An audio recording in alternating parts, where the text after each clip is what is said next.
Hello guys, কেমন আছো তোমরা সবাই? আশা করি খুব ভালো আছো। আমিও খুব ভালো আছি। এই বৃষ্টির দিনে সকাল সকাল ঘুম থেকে উঠে রেডি হয়ে বেরিয়ে পড়লাম মহেশ্বরের দর্শন নিয়ে ঝিগড়ের উদ্দেশ্যে। ঝিগড়ে হচ্ছে আজকের ব্রাইডের লোকেশন। 17/6/25 ব্রাইড পায়েল। পায়েলের আজকে রিসেপশন লুক ছিল, তো আমাকে বুক করেছিল প্রায় 1.5 মাস আগে। তো চলো আজকে বেরিয়ে পড়লাম ওকে রেডি করার জন্য। দেখি ওর লুকটা কতটা ফুলফিল করতে পারি ওর ডিমান্ড মতো। তো অবশ্যই আজকে ওর বাড়ির লোকেশানটা আমি শেয়ার করলাম তোমাদের সঙ্গে।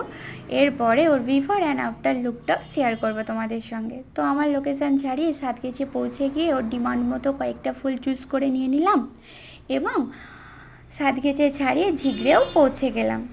তো ঝিগড়ে পৌঁছে যাওয়ার সঙ্গে সঙ্গে দেখি কাকু এবং কাকিমা দাঁড়িয়ে রয়েছে। আর চলো ওর লুকটা কতটা ফিল করতে পারি ওটাই দেখার।